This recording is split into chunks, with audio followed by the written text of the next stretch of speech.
Sure.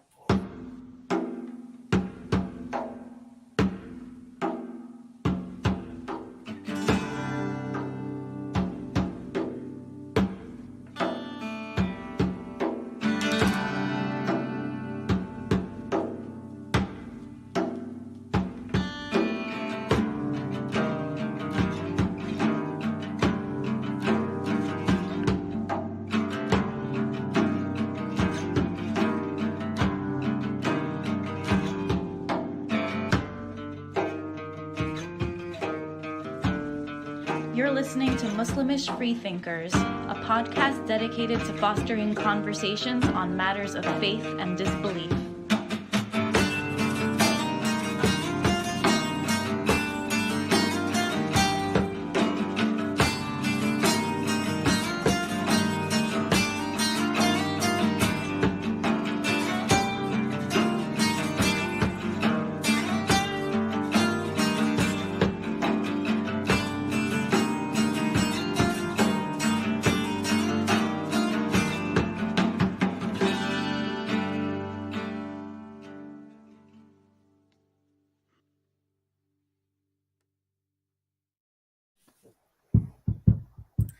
Good afternoon, dear everyone watching us, uh, or good evening and good morning, wherever you are in the world, and whenever you watch this later on as a recording. I'm so excited to introduce this episode. It has been a while for Muslimish to present a podcast, and here comes the time. So, first, I would like to welcome you to Muslimish. Muslimish is a 501c3 nonprofit organization whose mission is to create a safe, supportive, and open minded environment for the exchange of thoughts and ideas to foster a realistic society that respects the rights of all individuals to live according to their conscience and to abolish blasphemy and apostasy laws across the globe. Muslimish was established in 2013 in New York City and now functions in 12 chapters in North America. If you value our mission statement, we encourage you to become a Muslimish member as we rely on the generous support and volunteerism of our members and donors to sustain our programs. My name is Wissam Charafeddine, and I joined Muslimish in 2012 and helped found it as an organization in 2013. I'm currently on Muslimish Board of Directors, and I'm a member of Muslimish Detroit. I will be your host today. And I have the pleasure of introducing the panelists with us today. We have Miss Nadia Akanan, who's a certified holistic health coach renowned for her incredible work and weight loss and health management. Her passion for helping people stems from her own struggle with obesity and health issues during her childhood and teenage years, which she overcame through sheer determination and self discovery. Nadia hit rock bottom at the age of 20 when weighed over 200 pounds, but with her own finding and research, she managed to lose over 70 pounds and embark on a mission to help others reach optimum health. She opened her own weight loss center where she has successfully helped thousands of clients achieve their weight loss goals for over 13 years. That's unique approach focuses on a three-step process formula that have proven to be highly effective. That holistic nutritionist approach we will hear from today on the subject of halal meat. And we also have the pleasure of having Ali Rizvi with us. He's a Pakistani born Canadian physician and atheist ex Muslim and secular humanist, writer, and podcaster who explores the challenges of Muslims who leave their faith. He is the author of The Atheist Muslim and works in scientific communications. Ali Rizvi was born in Lahore, grew up in Libya and Saudi Arabia, and finished medical school in Karachi. At McMaster University, he received the Master of Science in Biochemistry, and later spent 5 years specializing in pathology at State University of New York at Buffalo. We also have with us Issam Ozeir, who is a data scientist. He calls himself a data storyteller, Every data set has a story to tell. He excels in discovering patterns or trends in data and holds two master's degree, an MBA, and a Master of Science in Business Analytics. In addition to that, Issam is a real estate agent, entrepreneur, and a meat specialist. He belongs to a family heritage of meat specialists and butchers. He owned and operated meat houses in Lebanon and in Michigan, USA. He has a first-hand experience in the meat handling industry. Welcome everyone to Muslimish podcast. Thank you. Humans have hunted, farmed, and scavenged animals for meat since prehistoric times. The establishment of settlements in the Neolithic Revolution 12,000 years ago allowed the domestication of animals such as chickens, sheep, rabbits, pigs, and cattle. This eventually led to their use in meat production on an industrial scale in slaughterhouses. Animal slaughter is usually referring to killing domestic livestock. It's estimated that each year, 10 times the population of all humans today, that is 80 billion land animals, are slaughtered for food. That is 220 million every day, or 9.3 million every hour, or 155,000 every minute. Most animals are slaughtered for food. Slaughter typically involves some initial cutting, opening the major body cavities to remove the entrails and offal, but usually leaving the carcass in one piece. Such dressing can be done by hunters in the field or in the slaughterhouses. Later, the carcass is usually butchered into smaller cuts. Meat is mainly composed of water, protein, and fat. It's edible raw, but it's normally eaten after it has been cooked, seasoned, or processed in a variety of ways. Unprocessed meat will spoil or rot within hours or days as a result of infection with and decomposition by bacteria and fungi. Meat is important to the food industry, economies, and cultures around the world. There are nonetheless people who choose to not eat meat, vegetarians, or any animal products, vegans, for reasons such as taste, preference, ethics, environmental concerns, health concerns, or religious dietary rules. Today, we tackle the subject of halal meat. Before that, let's remove the two main myths before we dwell into the subject of halal meat. Myth number one: halal meat is healthier since they drain all the blood out before completely killing the animal. First, all meat you buy from the supermarket has been drained of blood to prevent spoilage. I'm gonna mute you, Hassan. You can unmute yourself when it comes to talk. Um, so the first myth is that halal meat is healthier since all the blood is drained. Actually, today all blood is drained from the meat because it prevents spoilage. Think about how long the meat is sitting there and how long it will be sitting in your fridge before you cook it up. In that time, the blood will most definitely congeal and rot and spoil the meat soon after it hits the market shelves. Second, according to Professor Carol O'Neill, who teaches nutrition at Louisiana State University Agricultural, says that there isn't enough studies to confirm the claim of halal and kosher meat being healthy than conventional meat. Basically, there are no studies to prove that to be true. There are claims that when animals are given shock treatment in conventional slaughterings, their bodies are flooded with epinephrine, adrenaline, and that has an effect on humans who consume said meat. But this has no scientific backing. Also, there is a claim that halal and kosher being healthier because there are bacterium and toxins in blood that are potentially harmful. Now, sure, removing the blood can reduce the dosage of harmful pathogens that you are consuming, but if you cook it all thoroughly, it doesn't matter. Not to mention that there are many cultures out there that eat actually blood, and they largely seem fine. Also, given the mass consumption of non-halal meat, you would say by now we would notice the health effects, but there are none that warrants observation. The meat we purchase from the market has been drained anyway to prevent spoilage and keep the meat fresher for longer. It's more economical that way. The red stuff we see oozing out of our slab of steak is just myoglobin. It gives blood the red color.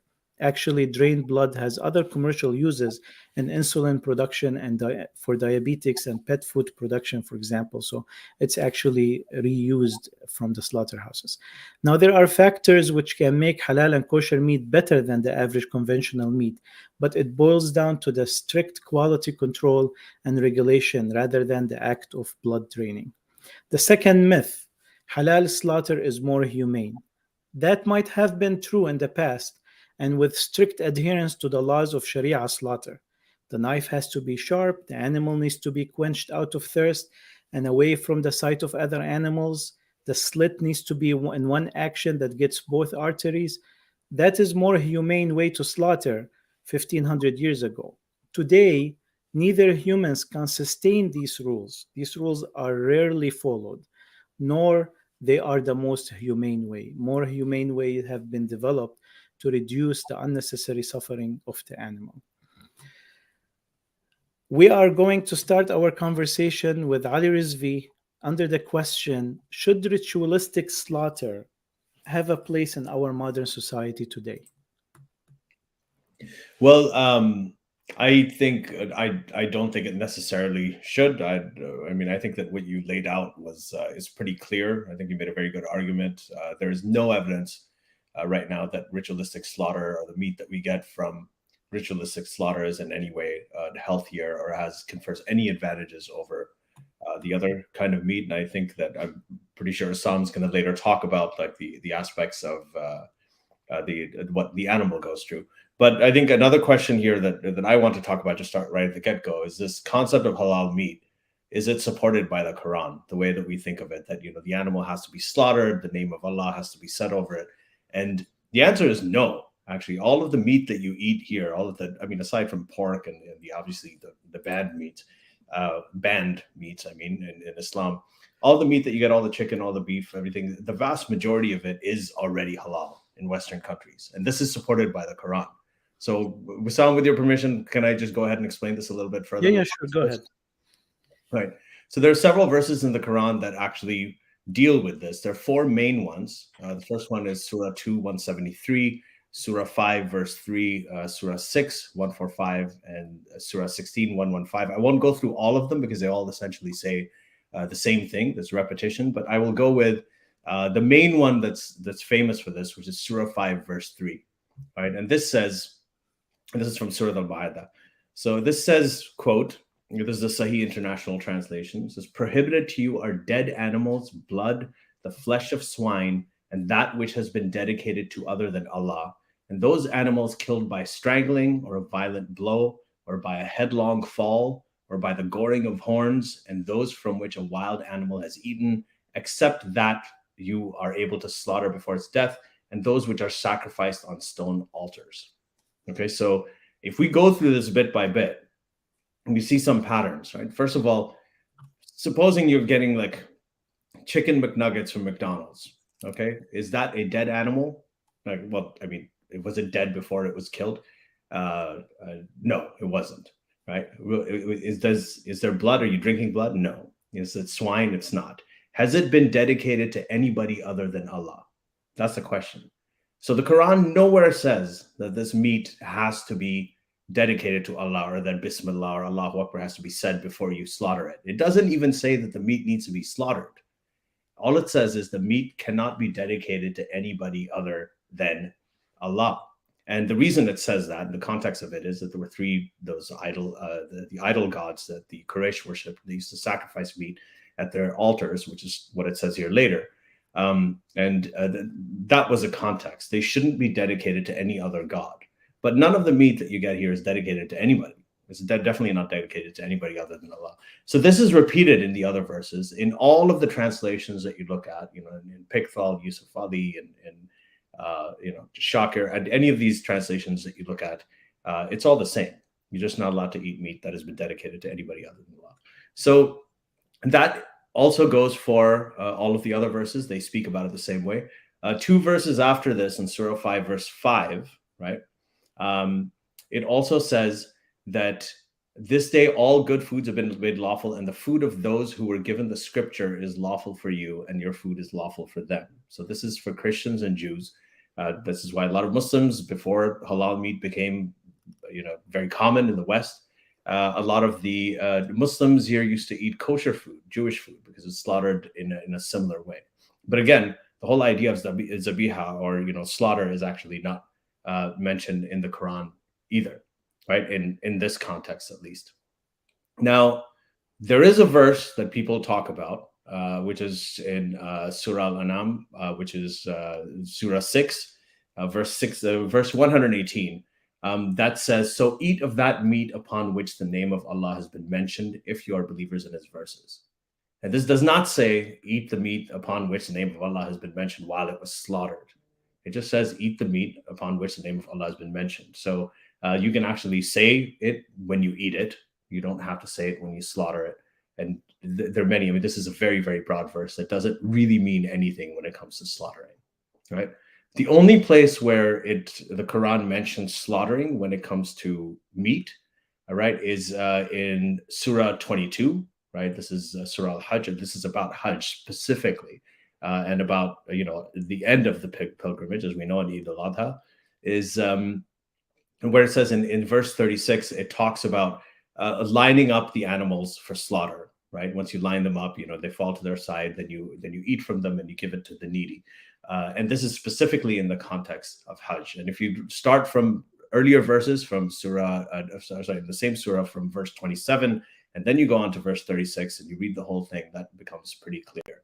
So this whole idea of, even saying the name of God over meat, it doesn't just apply to meat, it applies to pretty much everything, all kinds of food, right? That's one thing. And the other thing is that it just doesn't say anywhere that the meat has to be slaughtered in any way, or that you have to say the name of God while you are slaughtering it.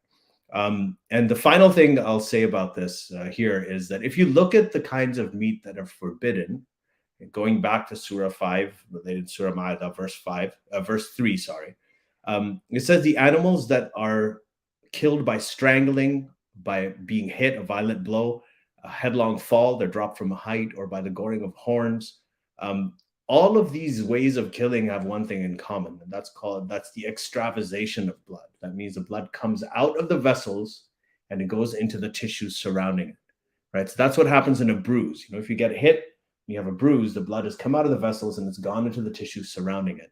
That's what happens when you drop from a height, if you've been hit in the head, if there's goring of horns and so on. So that is really the common denominator here. But according to the Quran, going only by the Quran, right, none of the meat that you get in the West, unless it has been dedicated to some specific God, if it hasn't been dedicated to any God, it is halal for you. Say the name of Allah before you eat it, and it's all yours.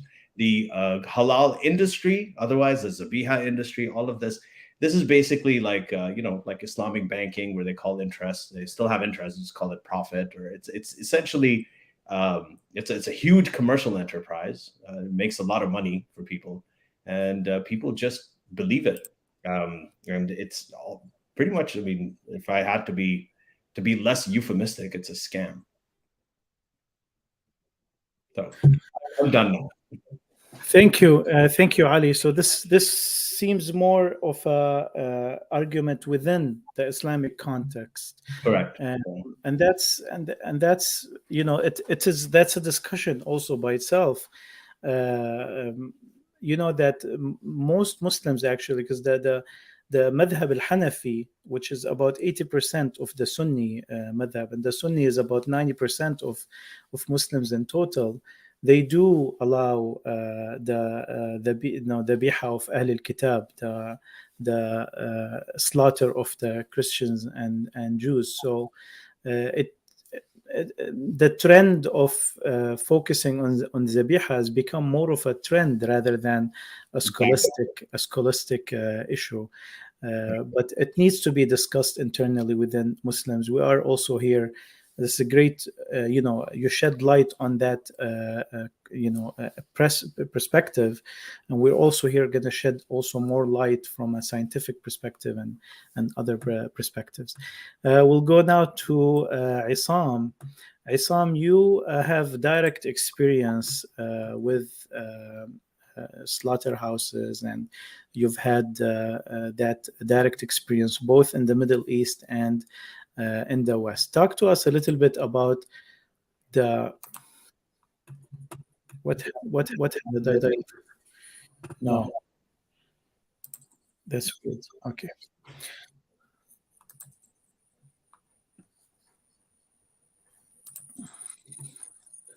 Which one is the right one? Yes. All right, sorry about that. Just some internet issues. So, Issam, talk to us a little bit about the process of slaughter as you have experienced it firsthand. Is really halal slaughter? Is it really halal slaughter? Is there a capability of keeping up with these rules given the amount of meat that has to be slaughtered on a daily basis? And talk to us then about the quality of meat. How much does halal or non-halal contribute to the topic of quality of meat? So yeah, when it comes to halal meat not only the way you slaughter the animal itself, so it's the way you prepare and consume according to Sharia law. When it comes to slaughtering an animal, by experience, also by practice, that's what we did in the Middle East and partially here in Michigan. So the animal should be alive, healthy, and kicking before you slaughter it. It shouldn't be sick or diseased. The person performing the slaughter should be a Muslim, and he should say the word Allahu Akbar when he slaughters, Bismillah, when he slaughters the animal. The slaughter should be done with a very sharp knife from one vein to another vein with one hit, and the spinal cord should remain intact. You should not reach or touch the spinal cord. This is very, very crucial. The animal should be allowed to bleed out for 10 to 15 minutes. Whenever it bleeds out and drains out of the blood, and then after that, you should just wash where you slaughtered the animal. It should be washed, and the knife that you used to slaughter the animal should be washed too. And the meat then should be cut and packaged in a halal way. So the knife should always stay clean, tahira, and any piece of metal that you use when you prepare the meat should be tahira or clean. So, for example, you cannot use a knife that you used on non-halal meat on halal meat, then this meat will become non-halal meat, for example. And that's what we do in the Middle East. Here in Michigan, what I experienced is something different. So they stun the animal before they kill it or they slaughter it, either by a gun or by electrical stunning. And this is when it comes to what we used to practice in the Middle East, this is not considered halal 100%. So here, some sheikhs in Michigan, they have no problem with that due to the fact that that's where they live right now. So they have no word. If they had a word in that, they would say no. But since they have no word, so they are just keeping their eyes closed and they are okay with that. Just a question, Issam. So the animal, when stunned, it becomes unconscious. Yes. Is it a condition to be conscious during the slaughter? Yeah. So stunning may affect the blood flow in the animal's body. So as the heart continues to beat after stunning, this can cause the blood to pool in certain areas or certain tissues, just like Dr. Ali said just a minute ago. This can lead to some changes in the blood quality or might affect the pH level in the blood itself. That's Right. why. Is it part of the Sharia that the animal cannot be unconscious when it's slaughtered? Yes, it should be awake and should be very healthy. So it should be awake. It should be stunned or out of, it's not awake. It should be awake when you kill the animal. Mm-hmm. That's on the slaughtering side. That's on the. But if you're gonna ask questions about what's the quality of the meat served, so halal has nothing to do with the quality of the meat.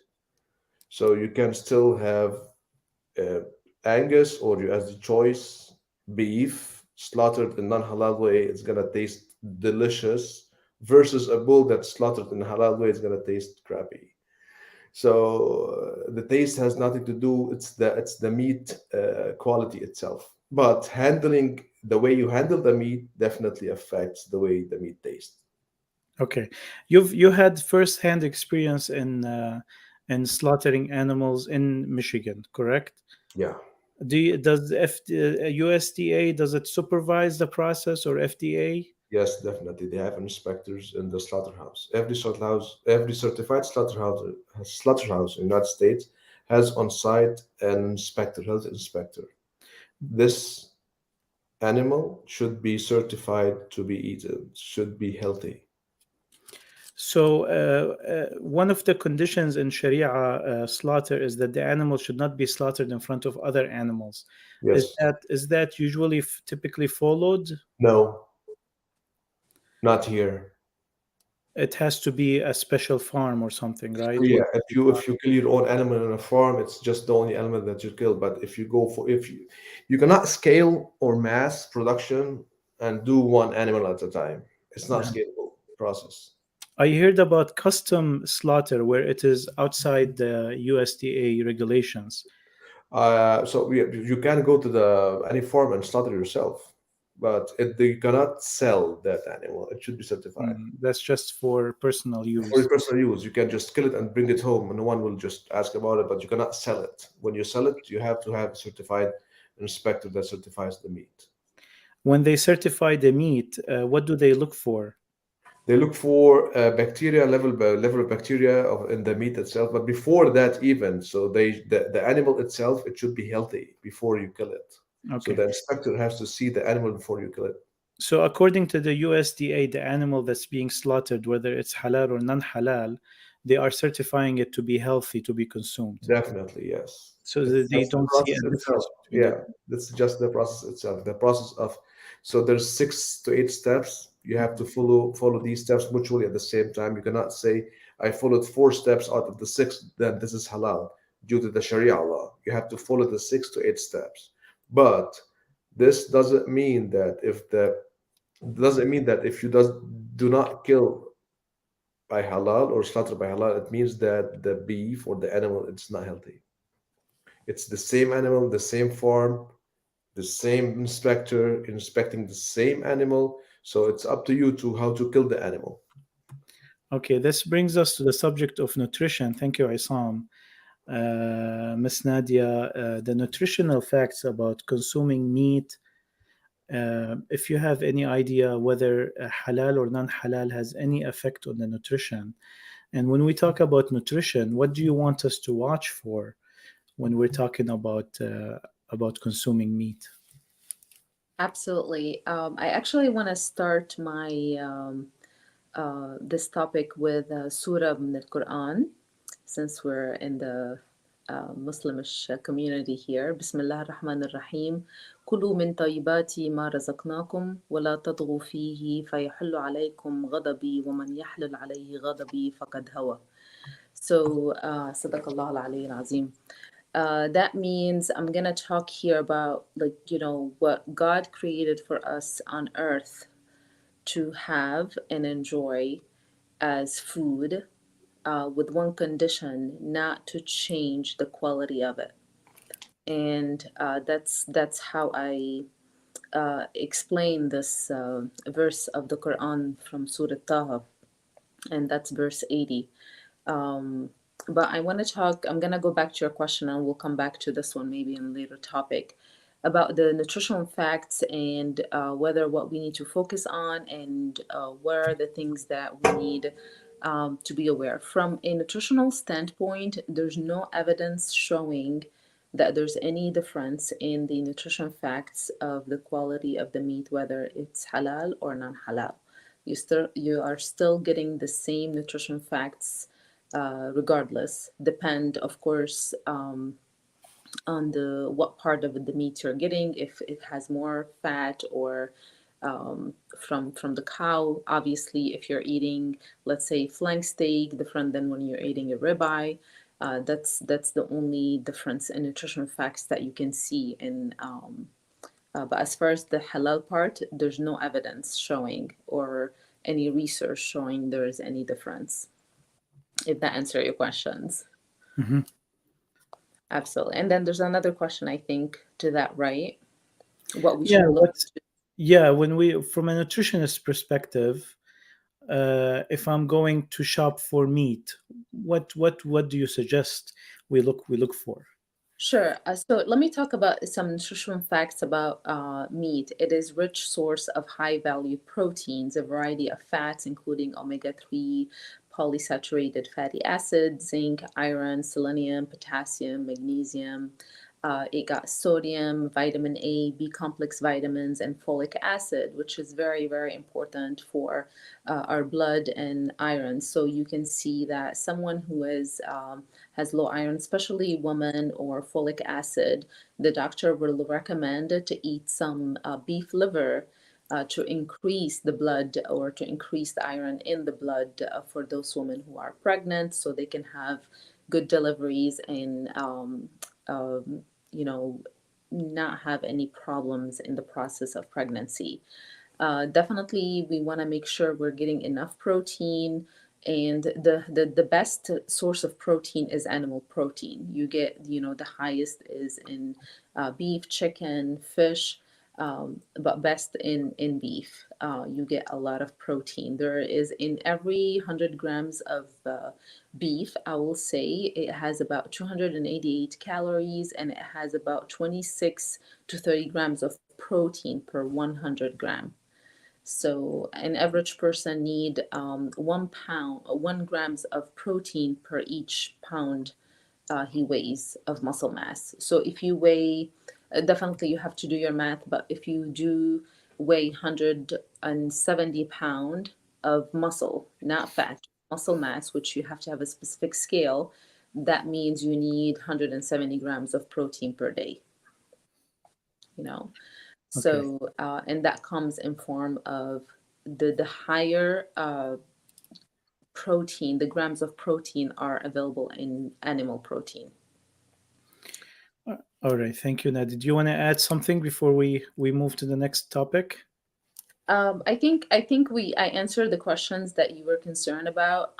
Maybe in the second questions, we want to talk about what's the difference of the quality of the meat itself when it comes to this new culture and what's going on, and the high demand of animals product, because they've been raised differently than 20, 30 years ago or 50 years ago. Right. So Okay. about We'll get quality of back to this subject. sure. Ali Rizvi, we have here a comment from Mr. Imad Dawood. It says, "Is there a clear instructions in the holy books describing the way of having halal meat?" The most of the detailed instructions actually comes from hadith Right. and from Quran. The Quran, like you said, Ali, that it actually tells you what not to eat. What makes something not halal, but doesn't actually talk about what conditions make Right. something halal. I want to bring the subject of animal rights and humane. Recently halal slaughter has been banned in Greece, and before that there has been a discussion also in Britain about putting a quota on halal slaughter. And this discussion is becoming a hotter topic in Europe, and we're going to see more and more of it. Basically, it is claimed that not stunning the animal before its slaughter is just uh, uh, uh, exposing it to an unnecessary additional suffering. And that's their basically their reasoning for trying to limit the halal slaughter. What when it comes to humanities in dealing with animals, it's disaster. This industry is a disaster in terms of animal rights. We're not even close to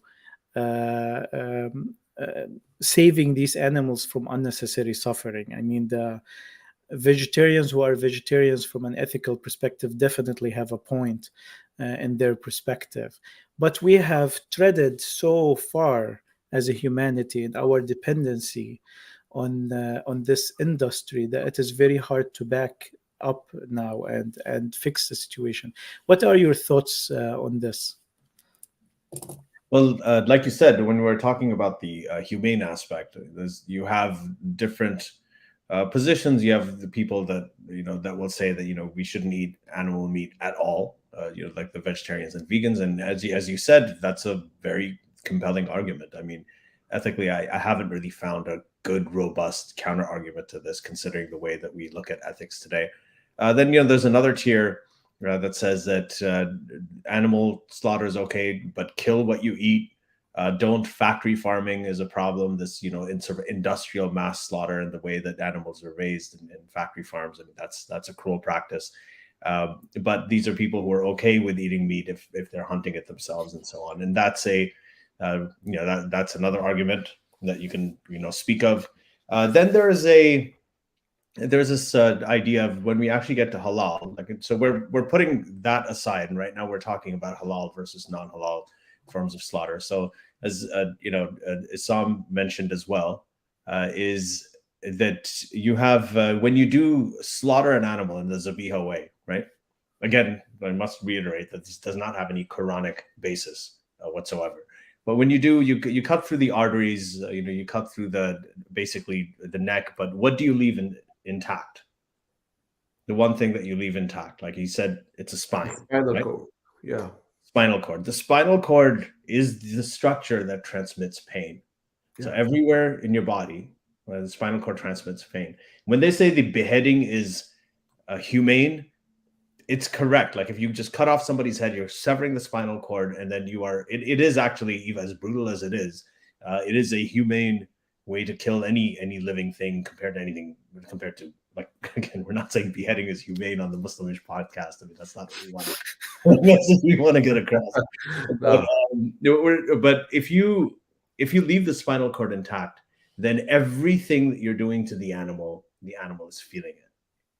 So stunning, this is the basis for many of these laws that are looking at the halal meat. As the world goes on, people are concerned about the ethical treatment of animals. It's a big issue. It's a justice issue that is gaining a lot of attention worldwide, and people are looking at these practices, and these practices are coming under more scrutiny. So leaving the spinal cord intact in a living animal, slaughtering them, it's unequivocally torture of the animal. Right. So that's one thing. The other thing is about, the other big sort of ethical concern is about environmental sustainability, right, of eating animals. And in that, I think as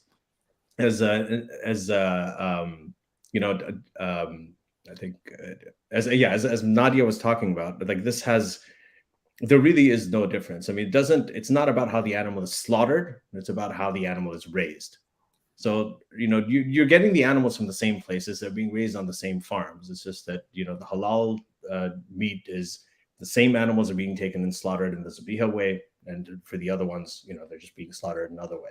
You're still getting the animals from the same source. So that's what it really comes down to. If you're going to talk about which is more healthy, which is less healthy, it really comes down to how the animal is raised rather than slaughtered. So if you're getting, if a halal meat store or a halal butcher is getting their animals from the same source as anybody else in a sort of a Western country, a Muslim minority country, then all of the environmental implications, all the environmental sustainability implications are pretty much identical, right? There's no difference, right? Because they're being raised the same way.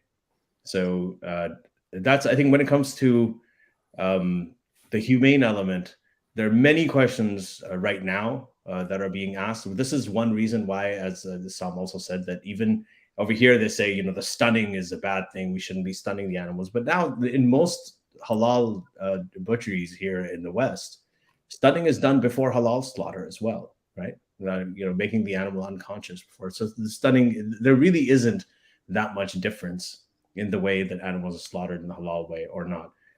In the future, we're going to have more sort of issues around this question. We're going to have lab-grown meat, right? That's also sort of another ethics-driven sort of technological innovation that's happening. Is that it's already happening. There is already lab-grown meat. It's becoming closer and closer to the real thing. What are the implications of that? How does that fit into the whole halal haram conversation? So There is many questions to ask. It's a very dynamic place, the dynamic conversation that's happening in real time, as you know. So the fact that you're covering it is commendable. But these are some of the humane issues. And please feel free, Issam, to correct me if there's anything that I've missed. Right. We're going to go next to Issam to comment on this. But I wanted to say that the reason I chose to do this podcast because my daughter was doing a research and there weren't any videos on YouTube that really discussed the subject in a scientific way. So I thought, why not starting to create some of this content for people who need it? I wish that I love the human, the humane aspects within the Sharia law and the kosher meat of avoiding suffering of the animal, like quenching its thirst, avoiding, preventing the slaughter in front of other animals.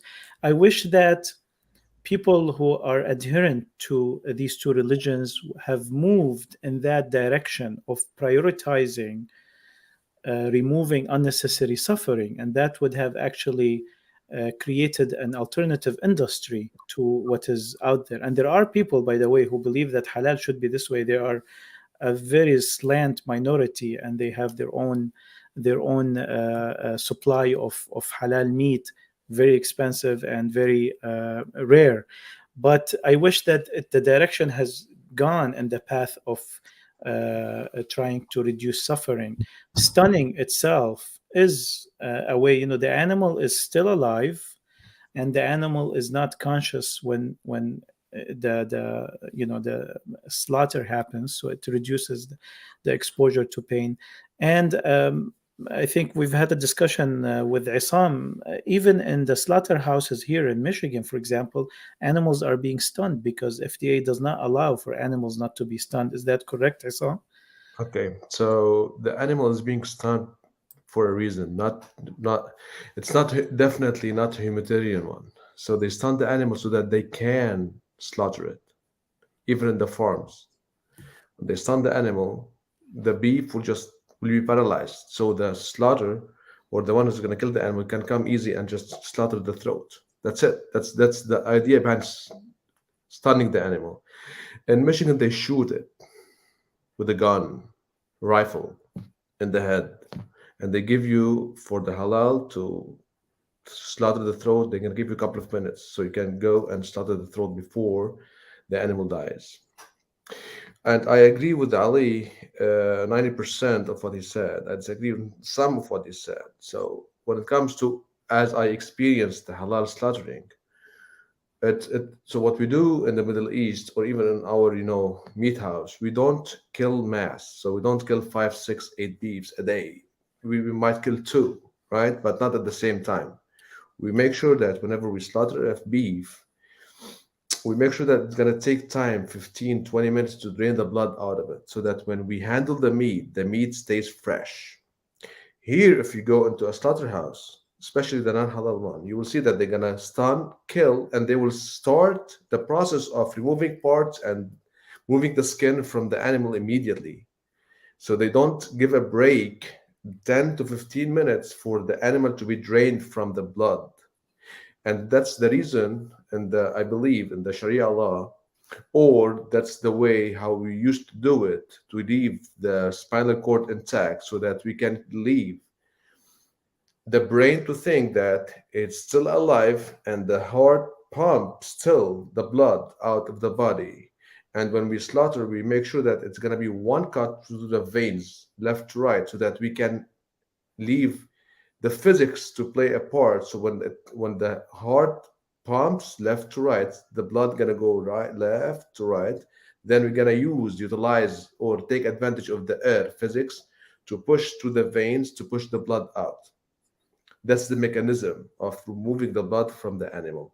This is not done here. This is not done in the mass scale. It's only done in small shops where you don't have a mass production. They're gonna kill 1 animal, 2 animals at a time. That's it. You will feel the difference of the quality of the meat. And I'm not saying this is humanitarian, but what I'm saying is it's just the way it's done. But when you want to go to scale, even in our countries, if you're gonna go to a slaughterhouse, you will see things are done in a different way. It has nothing to do with what I told you about the 6 steps of the Sharia law. Right, because like when you used to slaughter in Lebanon, you were like you had a very small supply chain to provide. That's why I agree with Mm. Ali when he said that you can slaughter when you want to eat, right? So if for my use, I don't slaughter to farm and just to put free stuff and put it for 6 or 8 months for Walmart or Publix or Kroger and this and that. So when you slaughter to eat, the game is going to be a totally different game. Mhm. Zainab is saying from farm to halal butcher shop. So there is this trend of from farm to halal butcher shop. Is it a quicker journey, less middlemen, distributors, or just as long as grocers? I don't understand the question completely, but is there butcher houses that have farm to butcher house? They cannot, Basically? to answer your question, there's a lot of media and marketing saying that's from the farm to your table. They cannot do it. No farm can has or can support the expense of a health inspector. They cost a lot of money and they have to go by regulations. They cannot sell. Name me one person who tells you that it's from the farm to my store and his store gonna be closed today or tomorrow morning. They're gonna be closed. They cannot serve. They cannot sell. They will have a fine, and it's very severe fine.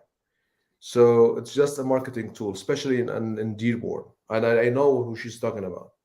So they have to have a health inspector, and they cannot afford him by themselves. That's what you're saying? They cannot. It has to go through the government, through the local government. Uh-huh. And those who slaughter a custom and then they sell, that's illegal. That's illegal. That's illegal because you don't know what you're eating. You cannot tell if the beef is healthy or no. You can They did Right. not test the meat. Yeah. How should you I don't know consume the meat. Mu'mina Issam mentioned that the spinal cord has to stay intact, and that definitely prolonged the suffering. Issam is saying this is the halal way. He's not talking about suffering. So yeah, it does prolong suffering. Why do we use halal and zabiha in synonymous manner? Correct. They are two different things due to the difference in fatwas that Ali spoke about in the beginning of the episode. So some say that what is not zabiha, but it is, it's still halal because it is done by Christians or Jews, what Muslims call the people of the book. And some say no, it has to, in addition to that, it has to be also it has to meet certain conditions that makes it a zabiha, and it's an internal Muslim debate. In this episode, we're saying that this subject is beyond really that ritualistic religious discussion. If we're going to look at the purposes of Sharia, of the purposes of religion, if the purpose was reducing pain, if the purpose was ensuring health, all that, we have gone beyond it. I want to just relate a little experience I had myself, like a direct experience I had before we go to Nadia for nutrition, is I visited a slaughterhouse. So, a chicken is even slaughtered at a more mass scale. The only time a human is involved in that factory is when they hang the chicken in the beginning of the process, and then you don't see the chicken until it comes from the other end packaged already. There is no way that this can be done by hand. The machine, there is thousands of chicken that's being processed every minute, and you have a long line of people whose job is to hang the chicken from its leg on the machine, and then the line starts, and then the chicken passes through some electrocuted water where it stuns it so it goes unconscious, and then it passes through a slitting machine where it slits all the throats of the chicken, and then after that it gets processed step by step, and it comes out packaged from the other end. Now the this factory produced halal chicken. When they produced the halal chicken, there was only one difference. They had a little tape recorder saying Bismillah, Bismillah at the place where the head was cut. And it says it very fast because the chicken passes at a very fast speed, and it gets hung in a little yeah, I mean, there are videos, but I don't want to play videos here that have these graphic images. So that's my personal experience. I felt it is almost silly that it has reduced that يعني ritualistic procedure. It has been reduced to that tape recorder saying Bismillah, Bismillah at a very fast pace. So we really have to grow up or grow out from this and think about a larger scale. I am with thinking of how and the sources that we're getting our meat, but we think from a humanitarian perspective. We think from quality, from sustenance, like sustainability, like Ali has mentioned, the effect on that one of the biggest greenhouse effects are cows, because of the methane gas that they produce. It is actually one of the largest contributors to global warming, and other factors. It's not sustainable unless technology now has trying to manufacture meats that might change the route of humanity. Otherwise, it's not sustainable the way it is being done, and definitely not the amount of unnecessary suffering that animals face. We have to question the process. Definitely, we cannot claim to be humanitarians and humanists also without questioning that process. Nadia, in terms of nutrition, Yes. we are one of the highest consuming countries of meat in the world, and we have one of the best meats also in the world, luckily. What are your thoughts on that? So I want to add on top of this topic, according to the Muslims in dietetics and nutrition, a member group of the Academy of Nutrition and Dietetics, halal food can never contain pork or pork product. That includes gelatin and shortenings or any alcohol. So Rashid Ahmed, he's the founder and president of the Muslim Consumer Group, and which both certifies halal food and educates Muslim about different foods. Halal status says that to be truly halal, how the animal are raised is taken into account. So very, very importantly, the animal must be fed vegetarian diet, which means that many chicken and cows raised on the US farm don't qualify because some of them are fed contain animal byproducts. So halal animals can also can't be treated with antibiotics or growth hormones, since the hormones may contain pork-based ingredients. So those are some research that I've made, and truly what we really want to focus on from a nutritional standpoint is how the animals has been raised and what they're been fed. And that's the biggest concern when it comes to nutrition and when it comes to our health. Um, so that's from a nutritional standpoint. I feel like there's 5 rules if you want to eat meat, I'll go by, which is very hard in the US because of the halal culture. We have to choose grass-fed, pasture-raised, and organic meats, which is very hard to find halal, and they're very more expensive. But ideally, you will eat less of the meat and more plant-based. So technically, what I tell my clients all the time, that 75% of your plate should be vegetables, and then maybe 1/4 of your plate should have some proteins. And then avoid all processed meat. So stay away from processed meats, such as like the deli meats. These are the meats that technically are the most unhealthy processed for your body and your health, and they can cause disease, illnesses, and cancer. And these are information and research that I've obtained from Dr. Hyman. He's very known in the health and community. Also, like how you prepare the meats is very, very important, because the way we prepare meats is the key. Because high temperature cooking, the grilling, the frying, the smoking of charring causes toxic byproduct, and that can come in the food, or the meat can absorb those byproduct. This also happens when we cook fish or chicken at high temperature. And then this leads to the production of compounds called polycyclic, and then carbons, and also a lot of like other byproducts, which studies have shown that those can cause cancer, and also change. So changing the way that we cook and how we cook food is very, very essential. So not only thinking of where and how the meat has been raised and what is has been fed, we also know how to, how to cook our food and our meat, and then pile on the vegetables, filling out 75% of the plate with vegetables. That's very, very important.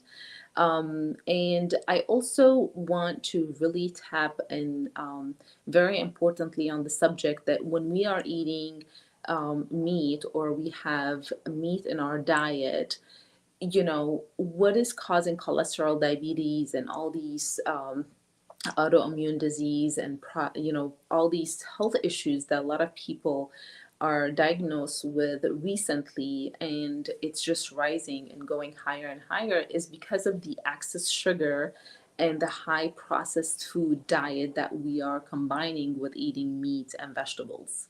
So the latest research has found that meat by itself should not raise your cholesterol or cause you any diseases, rather than watching out for what other ingredients in food you're including in your diet, that the combination together is causing us to be unhealthy and having all these disease. So like sugar, processed, package, container. And I have a philosophy: the quality and the quantity of food is the big, is what really, like, if you really want to, I have a quote, I say, if you losing weight or being healthy is a matter of the quantity and quality. So the quality of food that you're eating and the quantity of food that you're eating, those are very, very important, because how much you're eating and what are you eating is the big, two important factors that you want to consider when it comes to your health. The second thing is, I'll say, if God created food for us on earth, let's focus on that. 90% of our food should be consumed from food that God created for us on earth. We're talking about whole food, fruits, vegetables, protein, beef, meat, chicken. We're talking about grains, nuts, seeds. These are the food that we should have on our plate. Rather, right now, you see the cornflakes, the cereals, a lot of like processed cheese, a lot of rice, and, bread. And there's a lot of product. 80% of what you see in the market right now didn't exist 20 or 30 years ago. 80% of what you see in the market, like when you go to those aisles in the supermarket to shop for your house, 80% of the product that you see now on the shelf didn't exist 30 years ago. And if we go back in time, I remember I used to go with my grandma to the butcher, and he will slaughter the cow in front of me, and I was 5 years old. And I will get the meat, then we'll go to the chicken, store, and then there's like literally, and then we'll pick one, and they will slaughter it right in front of us, and then we'll take our meat, get our vegetables. And if I'm gonna have a snack or something, it would be like the market will be very minimum, like just one or two options that I have to choose from. Now we take our kids to the market, and there's million aisles. There's from every kind or every product, there's many different brands, and it's really hard to choose from. And we want to try them all, and that's causing us to have those diseases. And so before we really care too much, I mean, we should care about everything, but really, like, the nutrition facts in meat will not impact our health. There's no any difference or any science evidence showing that if you slaughter it halal way or non-halal way, but really how it's raised and what other ingredients are we putting on our plate? What are we eating? So if our community has cared about nutrition as much as it cares about halal, we would have a much healthier Yes, community obviously. in this subject. Ali, the one topic I think is very, because it's on the theme of your book, the Atheist Muslim, which is sometimes regardless of the conviction of a person, or even questioning the subject, they just feel inclined to stick to halal food. And you'll see it in the most ironic places. For example, there was a bar that's next to my house here in Dearborn, and they had a sign one time. They said, the sign said beer pong and halal wings. So they have clients who go there to drink alcohol, which is prohibited in Islam, but they insist on having the wings to be halal. So it is beyond religiosity. It is something else. Can you talk to us about that?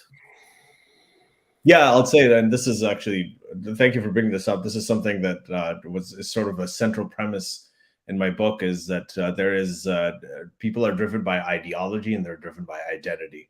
So their identity is that they're Muslim. The ideology that they believe in is Islam. And Islam and Muslim are two different things. So when you incorporate, if the ideology becomes a part of your identity, and this happens with indoctrination, when you're younger and they kind of drum it into you, and you grow up thinking I'm a Muslim, you may not have read the Quran, you may not know anything that's in it. You may be completely ignorant of the actual tenets of the religion. But then when someone criticizes anything about the religion, you're going to take it as a personal attack. People can come to you and say that, oh, I don't believe in quantum physics. I don't think that's real. And you'd be like, oh, okay, fine. You don't believe in it. Doesn't matter. But if someone comes to you and says, I think evolution is real, then you might take it much more personally, because you don't see it just as an attack on a concept, an ideological concept. You see it as an attack on your person, on your identity.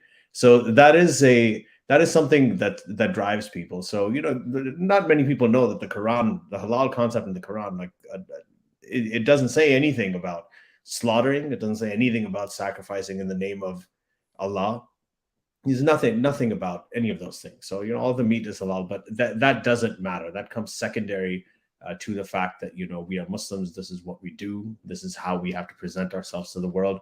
It's not just an Islam and Muslim thing. This is a pretty common thing in any kind of sort of tribalistic, any kind of tribalistic dynamic, whether it's political, whether it's anything else. People identify with a certain tribe. And they want belonging to a certain group, and they adhere to those tenets, whether they actually have any kind of ideological basis or not. Thank you. Final words. We have come to an end of our presentation, and thank you all for your very valuable input.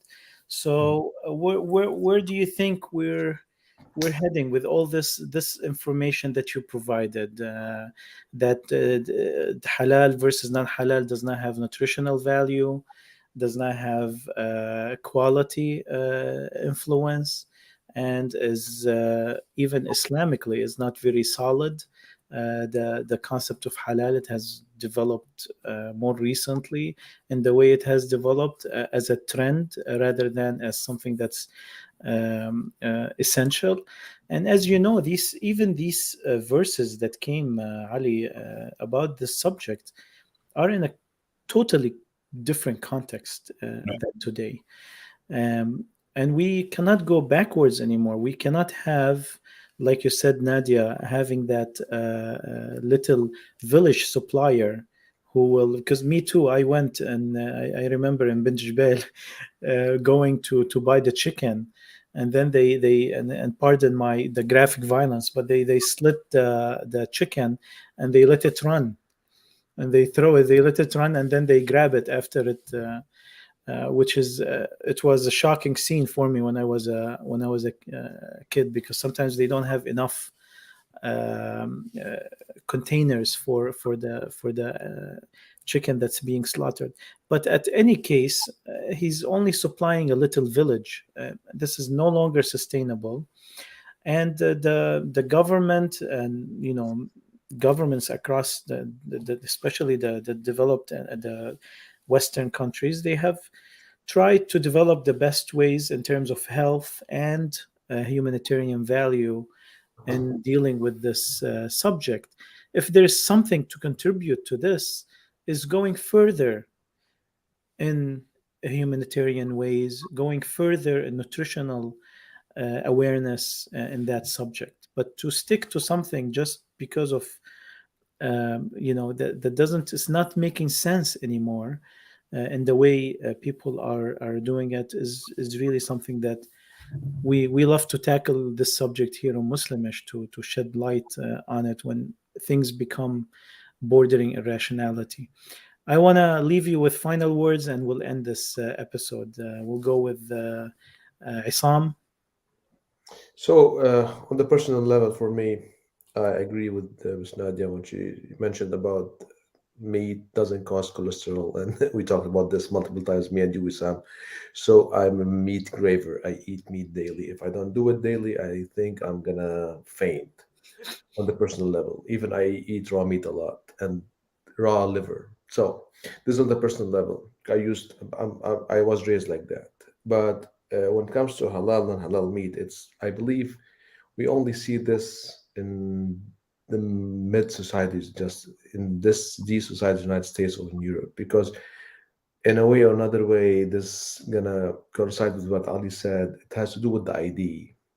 So we think that this is our ID. That, yeah, this is the Sharia law. We should kill the animal in this way, but you don't know what is the Sharia law. For me, on the personal level, again, it's my own way of thinking. If you kill an animal, because I killed many animals and I know what's the process. If you kill an animal and let it drain out of blood and you handle the meat in a proper way, it doesn't matter if it's halal or not halal. You don't have to say Allahu Akbar and kill it. If you said Allahu Akbar and you kill it, and just after you did that, you process the meat in the wrong way, it's going to be poisonous. So it's about how you handle the meat, how you process the meat. And this is actually concerned with what Miss Nadia said. It's about how you can offer value. If you want to follow halal, okay, follow it as a 6 steps, as I said, which is non-scalable and you cannot follow it. So it's about the value that you provide with the meat, not the way you kill the meat. How the meat is raised, how it's killed, and how it's handled. That should be our worry. Not if he says Allahu Akbar before he kills it or no. No, this doesn't add any value. Right, and even restricting slaughter to Muslims, it seems also not fitting our pluralistic societies today, where religion is Um, supposed to be I, a I private don't wanna, thing. You I should don't not even wanna, ask the person I, what I, religion he I is. don't want to say hypocrites, but there's a lot of hypocrites in our societies, especially who deal with this. Lots of those. Thank you, Isam. Nadia, final word. I think all what I say is just to add on to Dr. Ali and also, you know, our guest Issam as well. It's just, I think I pray for this upcoming generation to come because it's getting harder and harder, especially in the health and the nutrition industry. Um, I think that we need to teach our kids and our new generation how to eat whole food and stay away from processed and eat the chicken, eat the meat, and just try to be balanced. You know, think about what God created on earth, and if we can hopefully get focus more on finding farm raised just more natural way of how to raise our, the meat and the cows. I think this would be amazing for our community. And to make it halal, although it doesn't seem like there's any difference after I listened to Dr. Ali and Wissam, but definitely, because it's the identity, as Dr. Ali said, that it's just, this is how we've been raised. We have to ask the question, is it halal? But it doesn't seem there's any difference. But definitely just focus on the nutritional values and how our food has been processed and what our animals has been fed is Thank you. more important. Thank you, Nadia. Ali, final word. Yeah, I'm just going to say something sort of broader, related to what I said before, is that, yeah, when we talk about things, you were talking about like all the evidence and, even it's not Quranically solid, the science doesn't back it up. That's not what actually moves people. That's not the kind of thing that causes people to change their behavior. There's a tribalistic element. All of this is, people respond to stories. They respond emotionally. When they emotionally respond to something, that's when they actually change their behavior. If you look at religion itself, right, it's based on lots of storytelling, lots of art, lots of, you've got the beautiful adhan and the musicality of it. You've got the art in the Vatican. You've got the architecture and the calligraphy. And those are the things that make people feel things.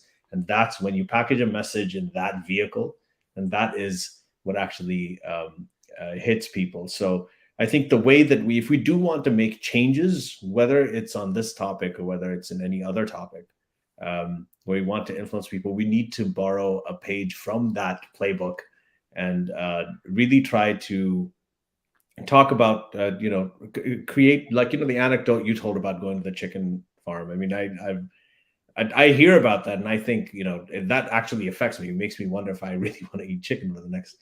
Unfortunately, I probably will still, as does too personally. But there's that's something that actually affects us when we hear stories and real experiences of people, and that's more compelling than sort of facts and data, and all of that stuff is important too. But I think in terms of messaging and how we try to change behaviors and educate people, there has to be that storytelling and emotionally resonant element as well. Right. And that goes for everything in general. So. Yes, it's an excellent point, a very important point. And I feel it's more about belonging than it's about, the facts. And that's why, you'll find even young children, without even understanding the subject, they just feel belonging to this community. We eat halal, it's a thing that we do, and it becomes a way of belonging to the community. Just want to give also a disclaimer on the story I gave about my eyewitness on the chicken slaughter, is that not all chicken is done this way, but this is the factory that I've visited. What attracts me now when I shop for meat is, for example, Amish raised, grass-fed, organic. These are the terms that indicate quality for me, rather than halal or not halal. I want to end with an invocation. Let us find ourselves inspired to stretch our minds with questions that test our limits. Let us champion the values of intellectual bravery, perpetual curiosity, and hunger for truth. Let us honor scientific thinkers, not just in our laboratories, but in the practice of nurturing compassionate, egalitarian communities that value free inquiry. Let us work to grow our understanding of the interconnectedness of all life and expand our empathy and the reach of our compassion.